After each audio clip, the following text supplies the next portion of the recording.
Shalom, puji Tuhan, Bapak Ibu saudara terkasih dalam Tuhan Yesus Kristus. Kembali kita bertemu di dalam YouTube Hari Saks Channel. Pada saat ini kita akan mendengarkan firman Tuhan, yaitu tentang amanat agung sebagaimana disampaikan oleh Rasul Matius, Markus, Lukas, Yohanes, dan Paulus.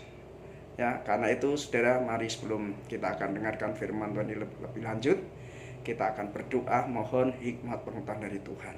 Mari kita berdoa. Tuhan Yesus, pada malam ini sebelum kami mendengarkan firman-Mu, kami mohon ya Tuhan, sucikanlah tubuh jiwa roh kami agar kami boleh layak untuk menerima firman-Mu yang kudus, yang agung, dan yang mulia ya Tuhan.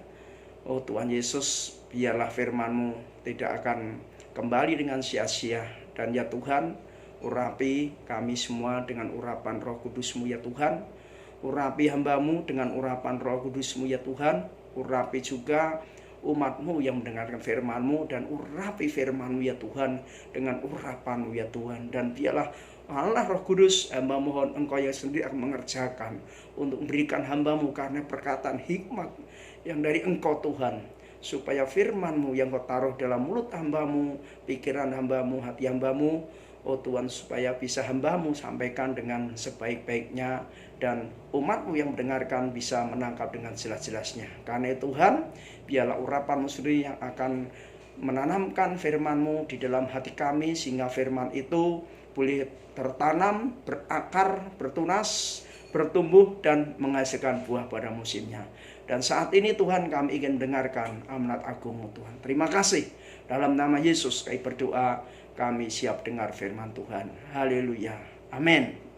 Nah, Bapak Ibu Saudara terkasih, sebagaimana yang saya sampaikan tadi, kita akan mendengarkan firman Tuhan tentang amanat agung dari apa yang disampaikan oleh penulis kitab Injil seperti Matius, Markus, Lukas, Yohanes, dan juga tentunya Paulus, di mana bagaimana Injil ini mereka terima, mereka laksanakan ya, sehingga gereja sampai saat ini berdiri, berjalan, tidak terlepas dari amanat agung Tuhan Yesus sebelum Tuhan Yesus naik ke surga. Nah, saudara, mari kita akan baca firman Tuhan ya pada malam ini. Yang pertama kita akan lihat bagaimana yang disampaikan oleh penulis Matius atau Injil Matius berkaitan dengan amanat agung ini, saudara. Untuk itu kita baca, yaitu di dalam Injil Matius pasal 28 ayat 18 sampai 20.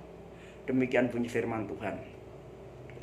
Yesus mendekati mereka dan berkata, "Kepadaku telah diberikan segala kuasa di surga dan di bumi.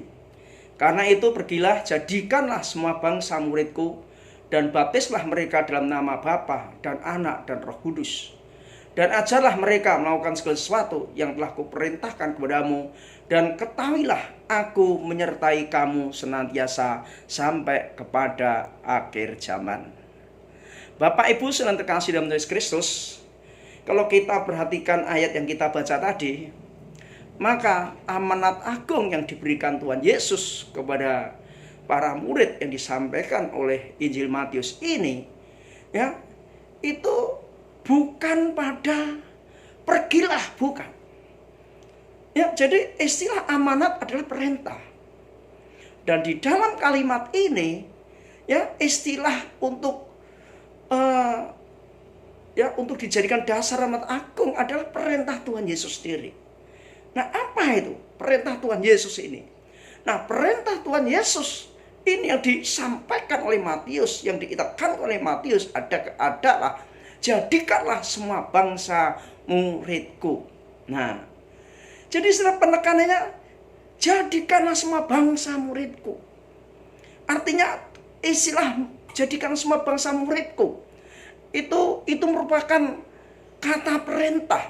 Jadi semua kalimat dalam Matius 28 ayat 18 sampai 20 ini, ya, kata perintah, kata amanat adalah di dalam perkataan jadikanlah semua bangsa muridmu. Artinya apa? Artinya gereja diberikan amanat agung oleh Tuhan Yesus adalah memuridkan. Nah, maka istilah memuridkan di sana, saudara. Jadikanlah semua bangsa muridku. Itu dari bahasa Yunaninya dari kata matetheosate.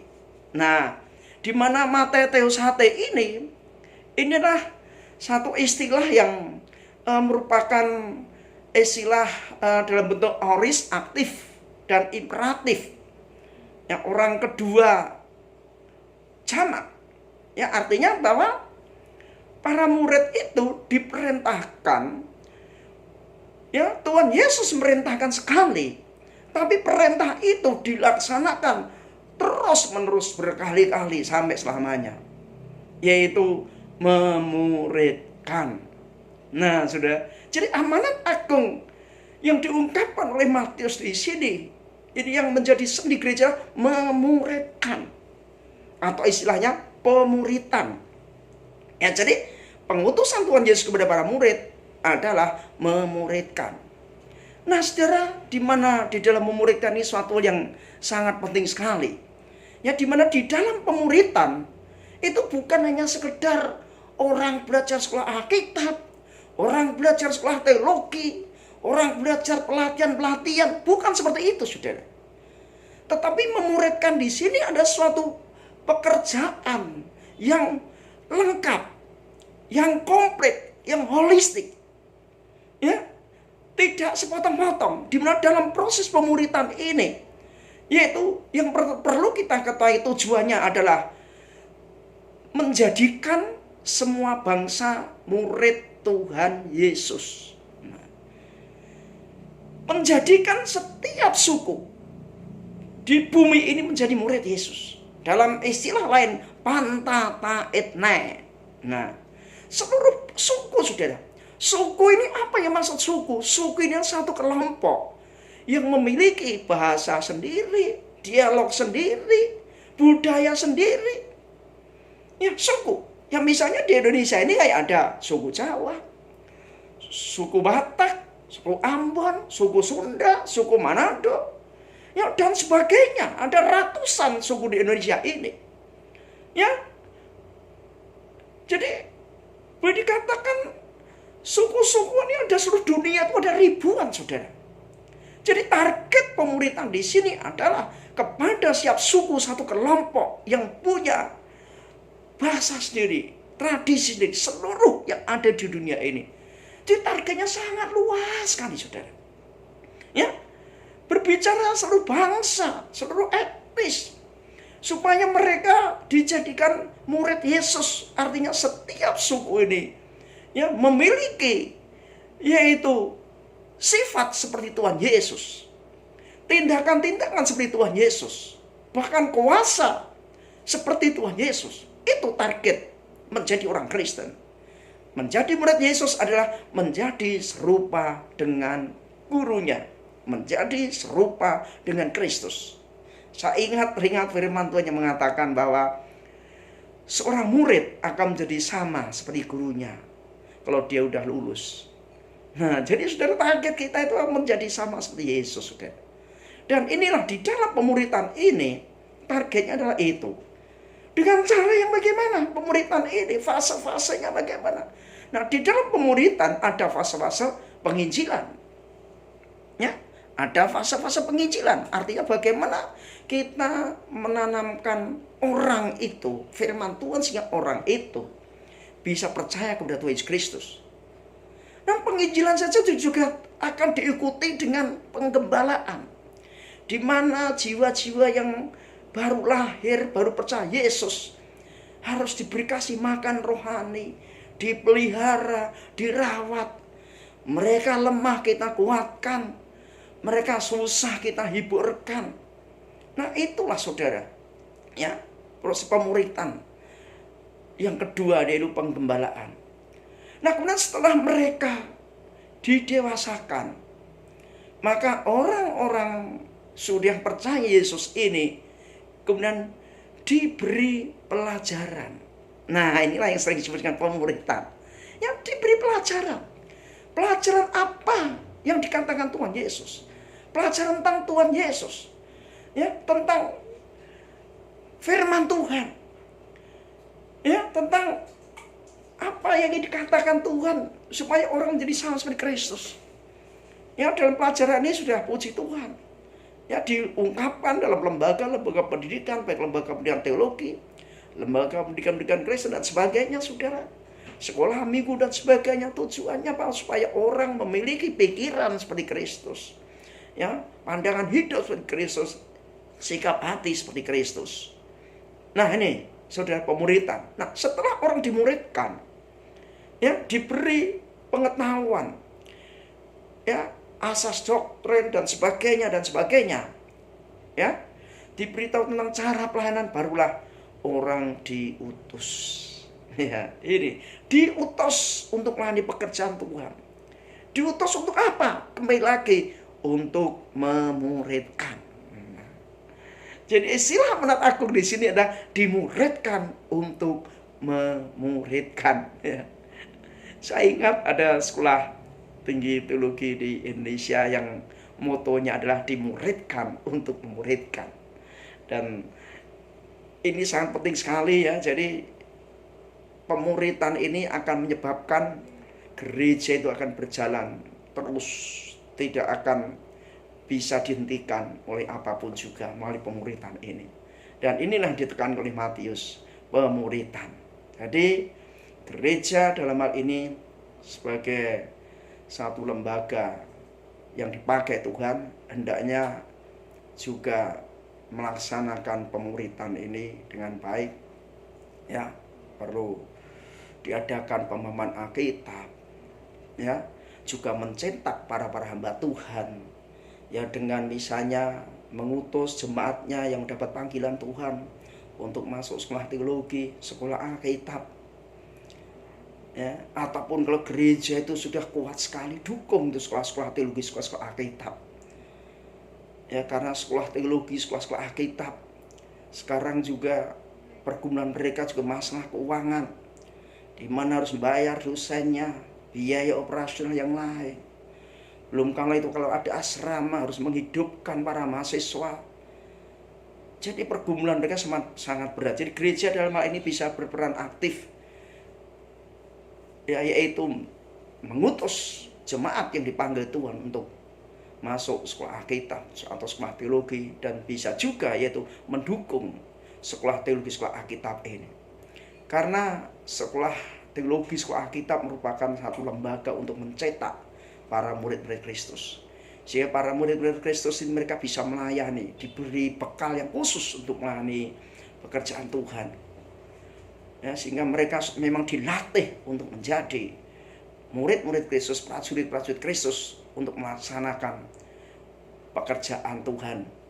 Ya, baik di gereja atau di lapangan dan sebagainya. Inilah sekolah teologi, sekolah Alkitab merupakan satu seperti pabrik untuk mencetak itu para hamba Tuhan, ya, membekali para hamba Tuhan untuk melayani pekerjaan Tuhan. Maka gereja harus melihat hal seperti ini. Kemudian yang kedua, saudara, yang kedua kita lihat di dalam Injil Markus, ya, amanat agung menurut Injil Markus. Kita buka dalam Markus 16 ayat 19. Sesudah Tuhan Yesus berbicara demikian kepada mereka, terangkatlah ia ke surga, lalu duduk di sebelah kanan Allah. Mereka pun pergilah memberitakan Injil ke segala penjuru. Dan Tuhan turut bekerja dan meneguhkan firman itu dengan tanda-tanda yang menyertainya. Nah, Bapak Ibu Saudara yang terkasih dalam Yesus Kristus, kalau kita lihat ayat ini, maka apa yang ingin ditekankan oleh Tuhan Yesus di sini adalah, ya, bahwa Tuhan Yesus juga dikatakan Tuhan turut bekerja dan meneguhkan firman itu dengan tanda-tanda yang menyertainya. Nah, artinya Markus mengungkapkan satu sisi amanat agung dalam Tuhan Yesus, artinya bagaimana strategi untuk menyampaikan Injil kepada orang belum percaya. Bagaimana untuk memuridkan itu? Ya, di mana Pak Markus mengungkapkan di sana yang ditekankan, Tuhan turut bekerja dan meneguhkan firman itu dengan tanda-tanda yang menyertainya. Tanda-tanda menyertainya. Artinya apa itu tanda? Tanda itu, saudara, dari kata Simeon. Simeon, kemudian diinggriskan dengan kata signs. Kalau dalam bahasa Latin miraculous. Apa itu miraculous? Ada suatu miraculous ini adalah satu gerakan mata. Mata itu bergerak dengan luar biasa. Karena apa? Melihat mata yang keheranan, yang takjub, yang amazing. Melihat sesuatu peristiwa yang terjadi. Nah, artinya bahwa para murid yang memberitakan Injil, para murid yang memuridkan para Tuhan, maka Tuhan meneguhkan dengan peristiwa-peristiwa yang dahsyat, yang luar biasa, yang membuat orang-orang yang melihatnya heran, saudara. Terbelalak, artinya peristiwa-peristiwa itu tidak biasa terjadi. Makanya disebut peristiwa yang luar biasa. Kalau istilah lain, wonderful. Wonderful. Ya, luar biasa.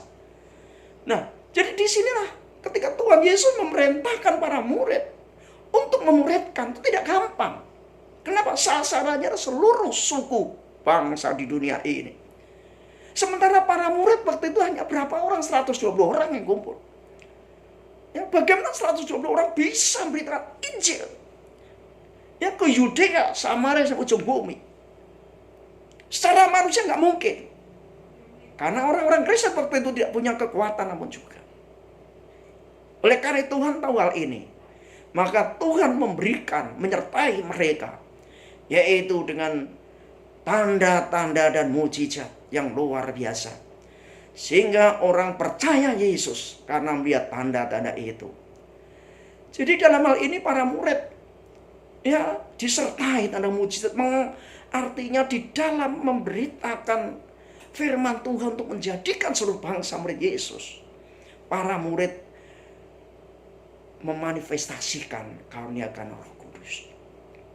Bukan mengandalkan pikiran manusia. Bukan mengandalkan kekayaan. Bukan mengandalkan kekuatan. Tetapi mereka mengandalkan kuasa Roh Kudus. Karena Tuhan Yesus menyertai mereka dengan kuasa ini. Ya. Jadi ini sangat penting sekali. Karena kalau Roh Kudus menyertai kita, apa yang mustahil? Tidak ada yang mustahil, saudara. PR kita masih banyak. Masih banyak belum percaya Yesus. Ya, PR kita masih banyak orang butuhkan. Mungkin orang-orang Kristen masih belum menjadi seperti Kristus. Masih jauh dari memiliki sifat-sifat Kristus yang penuh kasih, yang penuh pengorbanan, dan tindakan Yesus untuk melayani. Maka diperlukan adalah kuasa Roh Kudus ini, saudara. Ya, diperlukan kuasa Roh Kudus ini. Maka saudara, mari kita sebagai anak-anak Tuhan, orang-orang percaya, kita minta kepada Tuhan Yesus supaya Tuhan Yesus mencurahkan Roh Kudus-Nya kepada kita. Kita buka hati, kita buka pikiran, kita hidup supaya apa? Roh Kudus memenuhi kita. Roh penghibur, roh penolong itu, sehingga kita ditolong dalam melayani pekerjaan Tuhan. Nah, kemudian yang ketiga, saudara, kita akan lihat apa yang disampaikan oleh Lukas, saudara. Saudara, perlu kita ketahui bahwa Lukas menulis dua kitab, yaitu Injil Lukas dan Kisah Rasul. Kalau kita perhatikan dua kitab ini, kita baca dari awal sampai akhir dua kitab ini, maka menyiratkan kepada kita bahwa sebenarnya ini seperti satu buku, tapi terdiri dari 2 jilid. Ya, terdiri dari 2 jilid. Nah, kalau kita lihat misalnya dalam Lukas menekankan kehidupan Yesus, ya. Kalau kita lihat dari sisi misi Yesus, dan Kisah Rasul melanjutkan itu kisah para rasul. Kalau kitab Injil yaitu kitab tentang Yesus, pelayanan Tuhan Yesus, masa anak Yesus, kematian Yesus, sampai kenaikan Yesus. Nah, Kisah Rasul melanjutkan dari kenaikan Yesus sampai kepada kisah para murid, para rasul dalam menjalankan amanat agung Tuhan Yesus, dalam menjadikan semua bangsa murid Yesus, ya, sampai diakhiri dengan ketika Paulus dipenjara di rumah. Nah, Kisah Rasul cukup segitu, tidak diceritakan selanjutnya. Ya, jadi boleh dikatakan Kisah Rasul ada suatu peristiwa yang ditulis oleh Lukas, di mana ya katalah peristiwa itu sampai kepada Rasul Paulus di penjara. Jadi belum sampai penganiayaan gereja oleh Nero, kota Roma dibakar, belum, saudara. Tapi hanya pada saat Paulus di penjara rumah. Nah, di mana dalam Lukas ini kita bisa lihat dalam Kisah Rasul 1 ayat 10, saudara. Ingat, saya tekankan Lukasnya, ya, karena Kisah Rasul ini juga yang menulis adalah Lukas, adalah seorang dokter, ya, di mana dia ngatakan dalam Kisah Rasul 1 ayat 10, ketika mereka sedang menatap ke langit waktu ia naik itu, tiba-tiba berdirilah dua orang yang berpakaian putih dekat mereka dan berkata kepada mereka, "Hai orang-orang Galilea, mengapakah kamu berdiri melihat ke langit? Yesus ini yang terangkat ke surga meninggalkan kamu akan datang kembali dengan cara yang sama seperti kamu melihat dia naik ke surga." Nah, saudara, saya melihat satu sisi, khususnya di dalam ayat 11, di mana para malaikat ini menegur para murid, yang satu masih terbengong-bengong melihat Yesus naik ke surga, terus kemudian masuk ke awan-awan terus lenyap, saudara. Mereka masih terbengong-bengong, sehingga para malaikat pun mengingat, "Hai, sadar kalian ya, bahwa nanti ya Yesus ini yang terangkat ke surga itu, yang meninggalkan kamu, ingat, akan datang kembali dengan cara yang sama seperti kamu melihat dia naik ke surga." Saudara, saya melihat di sini, saudara, bahwa para malaikat mengatakan dia akan datang kembali ngebumi ini dengan cara yang sama seperti Tuhan Yesus naik ke surga. Nah, dari sini saya melihat bahwa pelaksanaan amanat agung Tuhan Yesus Kristus atau pemuritan itu kapan? Sampai kedatangan Yesus yang kedua kali. Jadi artinya pelaksanaan amanat agung Tuhan Yesus Kristus tidak berhenti hanya pada masa para rasul. Tidak berhenti hanya pada masa gereja mula-mula. Tidak berhenti pada masa gereja pada zaman kuno, zaman abad pertengahan, zaman Renaissance, zaman pencerahan, zaman modern, atau bahkan zaman sekarang ini postmodern. Enggak, saudara. Tapi pelaksanaan amanat agung Tuhan Yesus Kristus harus berlangsung terus-menerus sampai nanti kita melihat kedatangan Yesus yang kedua kali. Artinya pemberitaan Injil, pelaksanaan amanat agung Tuhan Yesus Kristus harus berlangsung terus, tidak bisa berhenti. Ya, saudara. Nah, artinya para murid inilah jadi waktunya terus menerus, saudara. Nah, jadi kita jangan puas kalau kita itu hanya dirikan gereja, udah yang penting gereja berdiri, kita nginjil aja. Enggak, saudara. Kita harus gereja terus menerus memuridkan, tidak puas diri kalau anggotanya sudah banyak. Kalau orang puas diri, maka itu akan mengalami stuck, saudara. Dan ada orang mengatakan kalau stuck itu sebenarnya kemunduran. Makanya gereja harus berjalan terus, ya, pemuritan harus berjalan terus sampai kedatangan Tuhan Yesus yang kedua. Nah, kemudian sudah yang keempat, kita lihat bagaimana amanat agung yang disampaikan oleh Rasul Yohanes. Saudara, di dalam Rasul Yohanes ini, kalau saya melihat ini ada di dalam Yohanes pasal 20, yaitu dan pasal 21, yaitu ketika para murid didekati oleh Tuhan Yesus. Ya, misalnya kita lihat Thomas, ya, di mana dalam ayat 29 dikatakan, pasal 20, kata Yesus kepadanya, karena engkau telah melihat aku, maka engkau percaya. Berbahagialah mereka yang tidak melihat namun percaya. Nah, kemudian dalam ayat 21 juga ada, ya, dikatakan di sini, ya, yaitu dalam ayat 21 ayat 17 dan 18.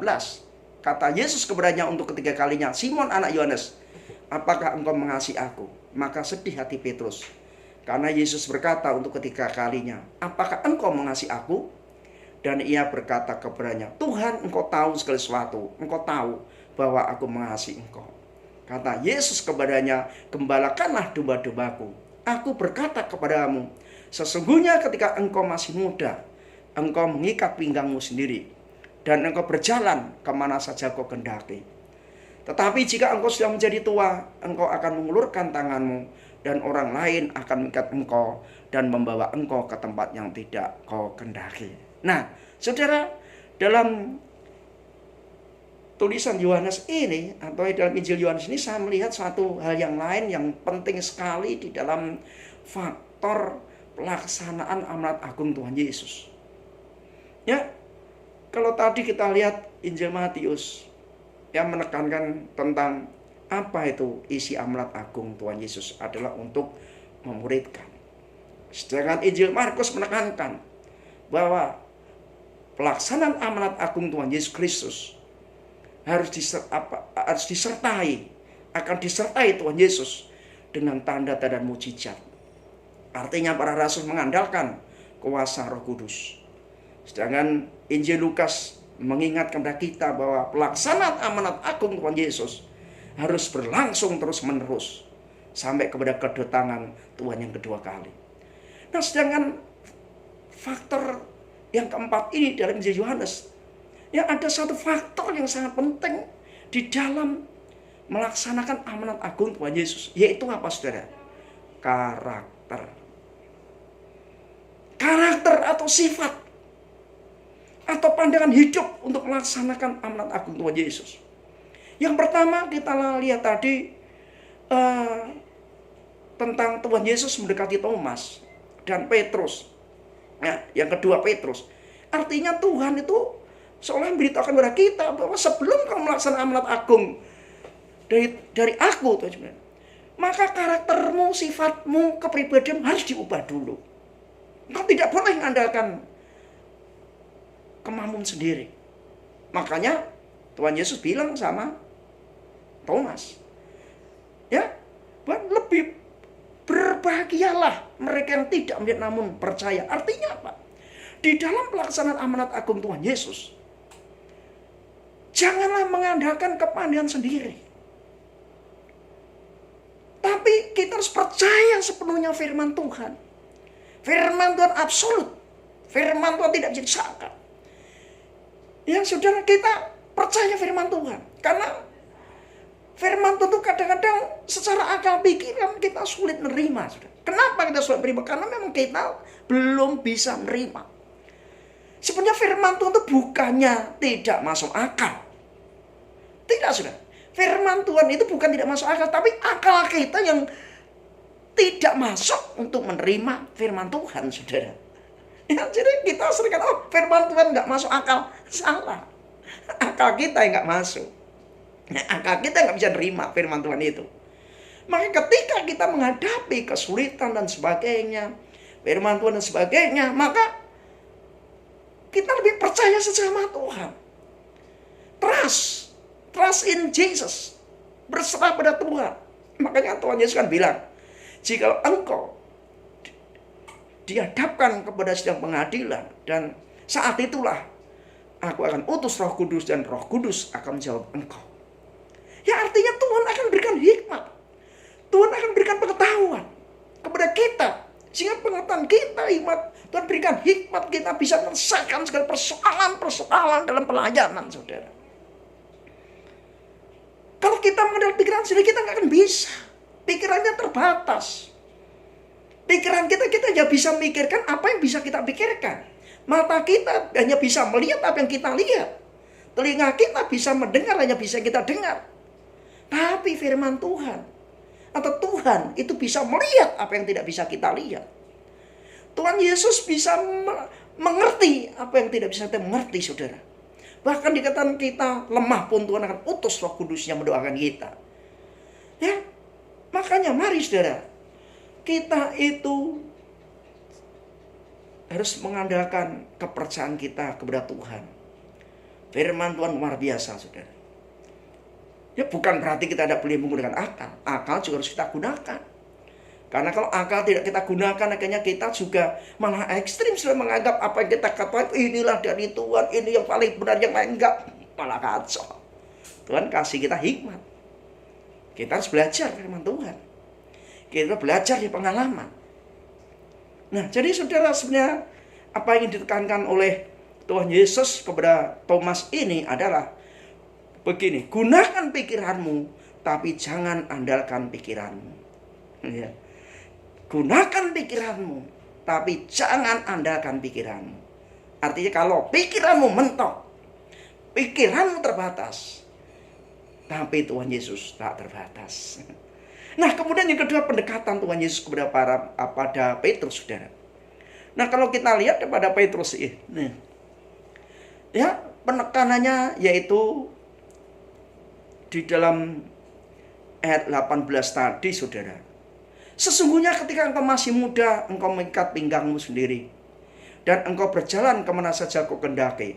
Tetapi jika engkau sudah menjadi tua, engkau akan mengulurkan tanganmu, dan orang lain akan mengikat engkau, dan membawa engkau ke tempat yang tidak kau kehendaki. Nah, saudara, saya melihat ini artinya, ya saudara, Petrus itu nama lain adalah Simon.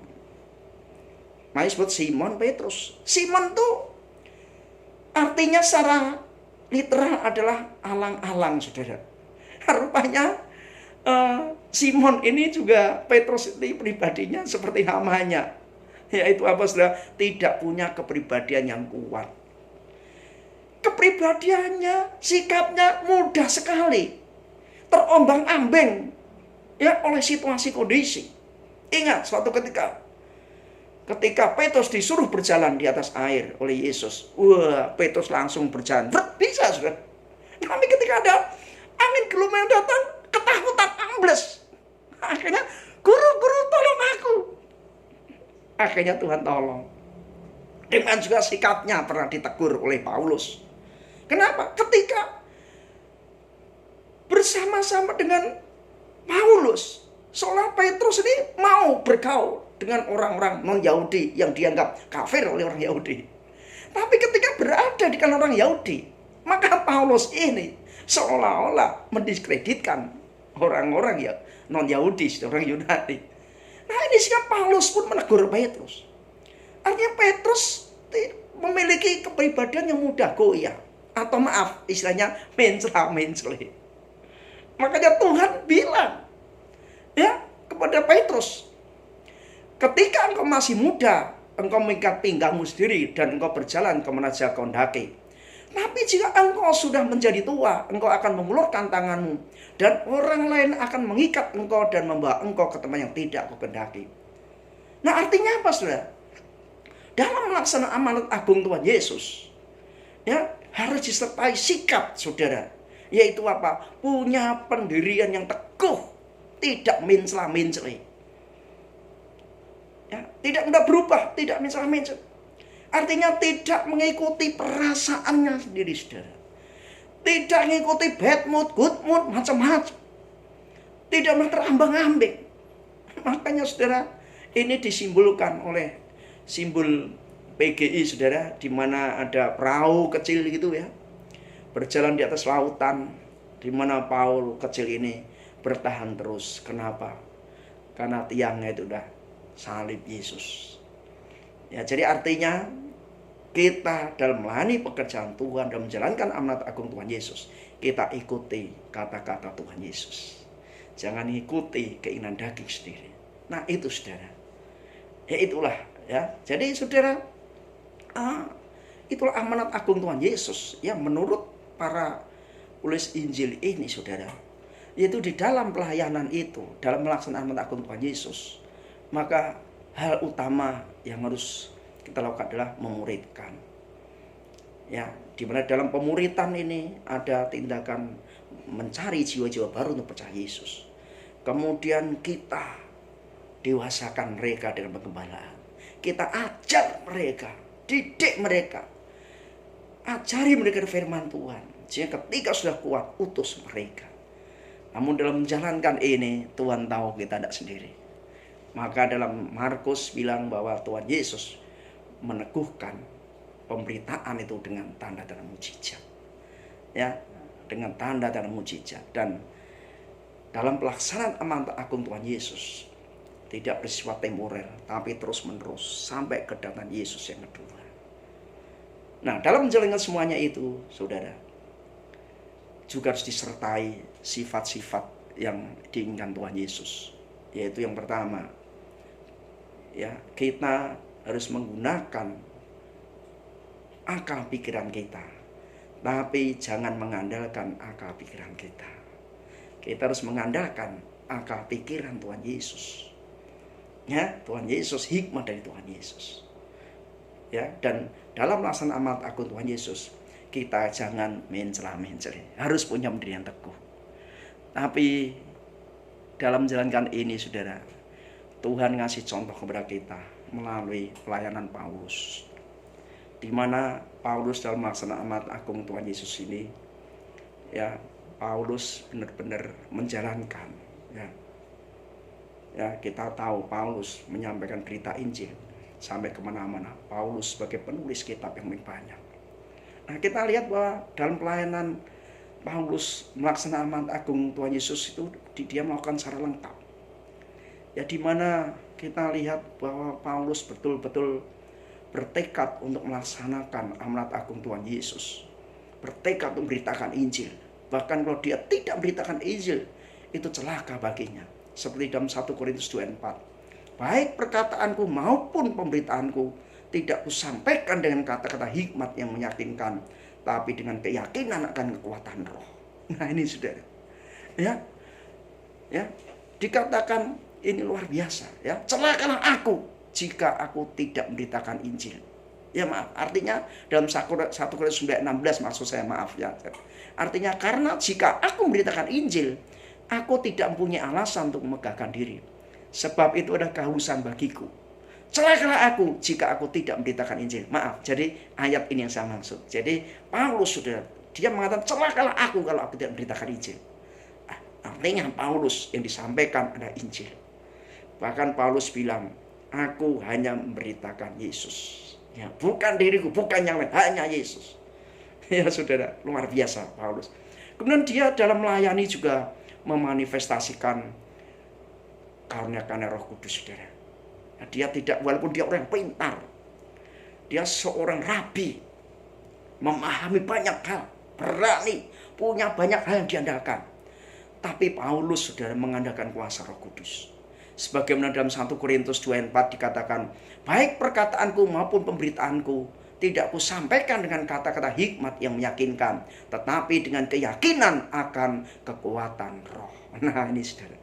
Jadi Paulus dia mengatakan dalam memberitakan Injil, dalam menjalani amanat agung Tuhan Yesus, ya bukan hanya dengan kata-kata hikmat saja, tapi dengan keyakinan akan kekuatan Roh Kudus. Ya, dengan hikmat, keyakinan, dengan iman kuasa Roh Kudus. Ya, maka hal ini ditegaskan juga ya oleh Paulus, saudara, di mana dalam 1 Tesalonika 1:5, sebab Injil yang kami beritakan bukan disampaikan kepada kamu dengan kata-kata saja, tetapi juga dengan kekuatan oleh kuasa Roh Kudus, dengan suatu kepastian yang kokoh. Memang kamu tahu bagaimana kami bekerja di antara kamu oleh karena kamu. Nah, ini saudara. Yang ketiga, Paulus itu dengan karakternya yang bagus, luar biasa. Teguh, percaya akan firman Tuhan, kekuatan firman Tuhan, kekuatan iman, saudara. Walaupun dia pintar. Kemudian juga Paulus dalam melayani, Ya, sampai setia sampai mati, saudara. Ya, setia sampai mati artinya menjalankan amanat agung Tuhan Yesus. Itu dijalankan seumur hidup, saudara. Ya. Maka dalam pelayanan sebenarnya tidak ada istilah pensiun. Ya, hanya yang berganti ada tugasnya.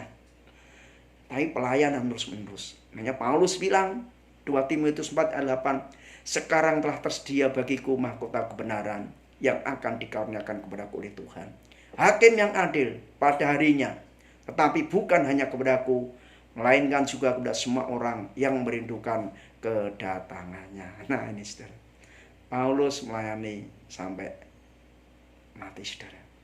Harapannya sampai Tuhan Yesus datang kembali. Tapi sebelum Tuhan Yesus datang kembali, Paulus sudah mati dulu. Dan dia melayani sampai mati. Ya, dia ditangkap oleh pemerintah Roma. Dan cerita tradisi mengatakan akhirnya Paulus dipenggal kepalanya. Dan memang para rasul pun, semua para rasul kecuali Yohanes matinya secara martir. Artinya dihukum mati, saudara. Kita tahu Petrus matinya disalib dengan kepala terbalik. Bartolomeus dikuliti dan sebagainya. Mari Bapak Ibu yang terkasih, biarlah firman Tuhan yang mungkin panjang ini mengingatkan kita kembali, supaya kita sebagai orang percaya, sebagai gereja, sekolah teologi apapun, mari kita jalankan amanat agung Tuhan Yesus. Kita serahkan hidup kita kepada Tuhan, supaya Tuhan kasih kekuatan. Mari kita berdoa. Tuhan Yesus, terima kasih kami sudah mendengarkan firman-Mu, Tuhan. Kami menyadari, Tuhan, bahwa kekuatan kami terbatas. Apa yang ada pada kami terbatas. Oleh karena itu, Tuhan, tolonglah kami dalam kami menjalankan amanat agung-Mu, Tuhan Yesus, untuk kami menjadikan bangsa menjadi murid-Mu dengan segala macam panggilan Kau berikan kepada kami. Berikan kami kuasa karena Roh Kudus-Mu, Tuhan. Berikan kami urapan-Mu, ya Tuhan. Karena kami sadar tanpa Engkau kami tidak dapat berbuat banyak. Karena itu kami menyerahkan hidup kami kepada-Mu. Sebagaimana Engkau melipat gandakan, yaitu Tuhan Yesus, 5 potong roti, 2 ekor ikan, menjadi banyak dengan juga kami, Tuhan. Biarlah kami menjalankan amanat agung-Mu, Tuhan Yesus, sampai Engkau panggil kami, Tuhan. Kami tidak tahu kapan Engkau panggil, tapi yang jelas yang kami rindukan, bila kami melayani Engkau, ya Tuhan, seumur hidup kami, sampai kami Engkau panggil, ya Tuhan, itulah kerinduan kami. Terima kasih.